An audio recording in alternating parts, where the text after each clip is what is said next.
installez-vous toujours derrière le siège du passager. C'est plus agréable pour votre chauffeur de vous avoir dans son angle de vue plutôt que d'être aveugle si vous êtes derrière lui. Joe le taxi, c'est sa vie.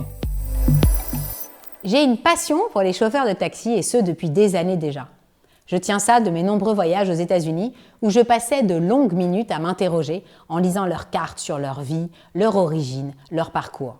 Dans La magie de la politesse, j'ai écrit un chapitre dédié aux chauffeurs de taxi à l'intérieur duquel je détaille quelques principes de politesse qui rendront, à coup sûr, votre course plus agréable. J'ai envie cette semaine de les partager avec vous. Ainsi, quand vous rentrez dans la voiture, installez-vous toujours derrière le siège du passager. C'est plus agréable pour votre chauffeur de vous avoir dans son angle de vue plutôt que d'être aveugle si vous êtes derrière lui. En rentrant, prenez le temps de regarder le chauffeur dans les yeux et de lui dire « Bonjour monsieur, comment allez-vous aujourd'hui ?» Puis, de lui annoncer gentiment votre destination. Une fois cela fait, souvenez-vous des quelques phrases clés qui sont essentielles.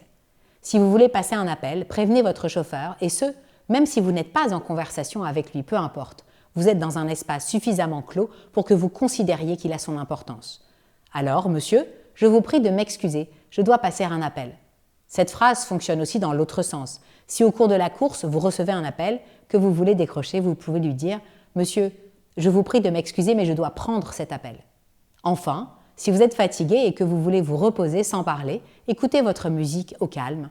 Prévenez-le également en lui disant simplement « Monsieur, je vous laisse me conduire, je me repose en écoutant ma musique. » À l'arrivée de votre course, réglez et remerciez-le de sa gentillesse. Laissez un pourboire, même 1 €, c'est le geste qui compte. En partant, fermez la porte sans la claquer et regardez votre chauffeur dans les yeux au moment de partir en lui souhaitant une bonne journée.